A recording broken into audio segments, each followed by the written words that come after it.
12 आणि 28% GST slab बंद, आता 5 आणि 18% जीएसटी स्लॅब असणार। 22 सप्टेंबरपासून नवे जीएसटी दर लागू, आरोग्य आणि जीवन विम्यावर जीएसटी नसणार। सर्व टीव्ही सिमेंटवर 18% जीएसटी लागू असणार। ट्रॅक्टर टायर पार्ट्स, ठिबक तुषार सिंचन शेतातील यंत्रावर 5% जीएसटी। जीएसटीवर मोदी सरकारचा सर्वात मोठा निर्णय। जीआरमधील काही शब्दांवरून संभ्रम, सोमवार मंगळवारपर्यंत कोर्टात जाण्याची तयारी, कागदपत्रांची जुळवाजुळव सुरू, भुजबळांची माहिती। तर ओबीसींनी उपोषण न करण्याचं भुजबळांचं आवाहन। मराठा आरक्षणाबाबतचा निर्णय कायद्याच्या चौकटीत बसणारा, मराठा समाजाला कुणबी प्रमाणपत्र मिळणार, ओबीसी समाजाचं नुकसान करणार नाही, उपमुख्यमंत्री शिंदेंकडून स्पष्ट। ओबीसींनी हैदराबाद गॅजेटचा अभ्यास करावा, शंका दूर होतील, उपमुख्यमंत्री एकनाथ शिंदेंचा सल्ला। तर एका जीआरमध्ये मराठ्यांचे सर्व प्रश्न सुटणार नाहीत, टप्प्याटप्प्याने सर्व काही करू, शिंदेंचं वक्तव्य। कोणत्याही जातीला दुसऱ्या जातीत टाकण्याचा अधिकार कोणत्याही सरकारला नाही, या निर्णयाची अपेक्षा नव्हती, न्यायालयात जाणार, कॅबिनेट बैठकीवर छगन भुजबळांचा बहिष्कार। दुसऱ्यांच्या आरक्षणात कशाला लुडबुड करता, ज्यांना फार कळतं त्यांनी अतिशहाणपणा करू नये, राधाकृष्ण विखे पाटलांनी हाकेना सुनावलं। मराठवाड्यातील एकही मराठा आरक्षणा वाचून राहणार नाही, मराठा समाजाचं मी का वाटोळं करेन, शंका उपस्थित करणाऱ्यांना जरांगेंचा सवाल।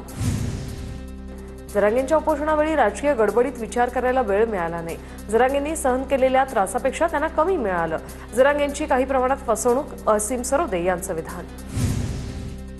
मोठा निर्णय लागेल अशी अपेक्षा होती, दुर्दैवानं कोणताही निर्णय लागला नाही, विखे पाटलांनी निर्णयाचा फायदा कसा होईल ते सांगावं, विनोद पाटील यांची प्रतिक्रिया।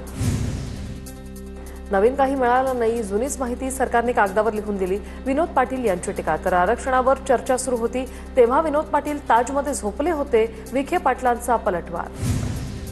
राधाकृष्ण विखे पाटलांनी ओबीसींची माफी मागावी, हैदराबाद गॅझेटचा निर्णय पाटीलकी सारखा झाला, मराठा उपसमितीचे अध्यक्ष राधाकृष्ण विखेंवर गुणरत्न सदावर्तेंची आगपाखड। किडेमकुड्यांचं ऐकू नका, मी चुकलो तर पुन्हा जीआर काढायला लावीन, जर जीआरमध्ये काही बदल असतील तर ते मी करून घेणार, जरांगेंचं मराठा समाजाला आश्वासन। सरकारच्या जीआरने ओबीसींचं कोणतंही नुकसान झालं नाही, ओबीसी नेते बबनराव तायवाडे यांचं वक्तव्य। कुणाच्याही वाट्याचं काढून दुसऱ्याला देणं योग्य नाही, हे फक्त व्याख्येत होतं, हे सरकारच्या जीआरनं स्पष्ट केलं। मराठा आरक्षणाच्या जीआरवरून चंद्रशेखर बावनकुळे यांची प्रतिक्रिया। ओबीसी आरक्षणाला धक्का लागणार नाही, मराठा आणि ओबीसी समाजासाठी गठीत केलेल्या उपसमित्या योग्य त्या दिशेने पाऊल उचलतील, भाजप प्रदेशाध्यक्ष रवींद्र चव्हाण यांची प्रतिक्रिया। शरद पवारांच्या काळात मराठा आरक्षणाचा विषय इतका तीव्र नव्हता, एकनाथ खडसेंचं वक्तव्य। तर विखे पाटलांना आठवत नसेल पण 2004 मध्ये कुणबी हा शब्द शरद पवारांच्या जीआरमध्ये आला, पवारांवरील विखेंच्या टीकेला खडसेंचं उत्तर। राधाकृष्ण विखे पाटलांनी ओबीसींची माफी मागावी, हैदराबाद गॅझेटचा निर्णय पाटीलकी सारखा झाला, मराठा उपसमितीचे अध्यक्ष राधाकृष्ण विखेंवर सदावर्तेंची आगपाखड। ओबीसींच्या हक्काच्या रक्षणासाठी सरकार भुजबळांसोबत नाराजी असेलही पण छगन भुजबळ प्रगल्भ, प्रवीण दरेकरांची प्रतिक्रिया।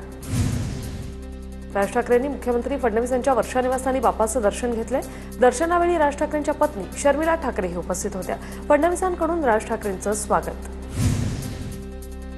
राज ठाकरेंची गणपतीनिमित्त मुख्यमंत्री फडणवीसांच्या वर्षा निवासस्थानी भेट, गणपतीच्या दर्शनाला गेले म्हणजे सूर जुळले असं मानणं योग्य नाही, याआधी मुख्यमंत्रीही राज ठाकरेंकडे गेले होते, प्रवीण दरेकरांची प्रतिक्रिया।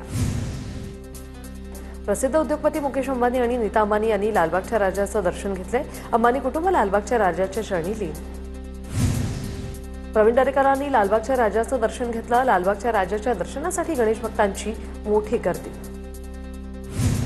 वैभव खेडेकरांचा आज भाजप प्रवेश होणार, आज दुपारी 3 वाजता भाजप मुख्यालयात पक्षप्रवेश, प्रदेशाध्यक्ष रवींद्र चव्हाणांच्या उपस्थितीत प्रवेश होईल।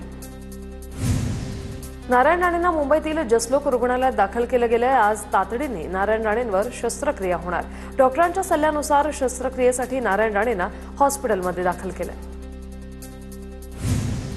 अंडरवर्ल्ड डॉन अरुण गवळीचं मुंबईमधील दगडी चाळीत जंगी स्वागत, 18 वर्षांनंतर अरुण गवळीची नागपूर तुरुंगातून सुटका, सुप्रीम कोर्टाकडून जामीन मंजूर केल्यानंतर अरुण गवळीची सुटका। महाराष्ट्र सरकारने मनोज जरांगे यांना दिलेल्या जीआरची गोंदियात होळी, जिल्हाधिकारी कार्यालयासमोर जीआर जाळत ओबीसी संघटनांनी नोंदवला शासनाचा निषेध।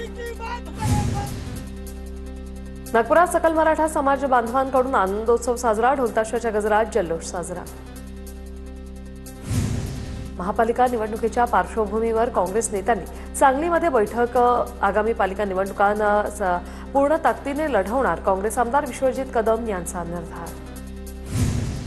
धुळे महापालिका निवडणुकीची प्रारूप प्रभाग रचना जाहीर। प्रारूप प्रभाग रचना नकाशे महापालिकेच्या इमारतीत लावण्यात आले।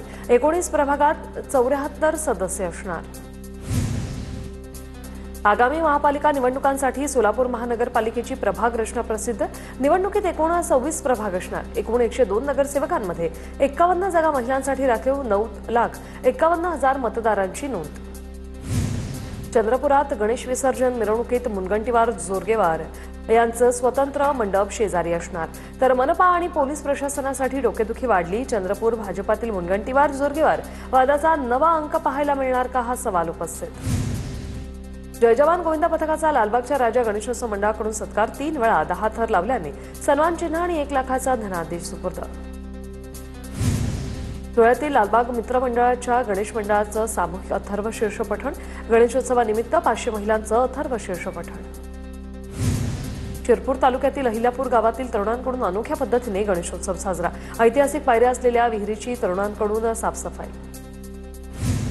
धाराशिवच्या उमरगा शहरात मनोज जरांगे पाटलांच्या प्रतिमेची मिरवणूक। फटाक्यांची आतषबाजी वाजत गाजत गावातून मिरवणूक काढली। मराठा बांधवांची जोरदार घोषणाबाजी।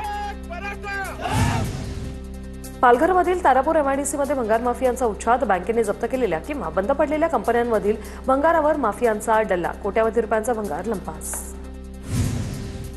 लासलगाव पिंपळगाव मार्गावरील कोटमगाव रेल्वे पुलाखाली पाण्यामुळे पडलेल्या खड्ड्यांमुळे शेतकऱ्यांचं नुकसान। ट्रॅक्टर पलटी होऊन मिरची आणि टारलेचं नुकसान। धुळ्यात भाजीपाल्याचे दर वाढले। पावसानंतर भाजीपाल्याची आवक घटल्याने दर घसरले। सरासरी दर 60 रुपये किलोच्या पुढे।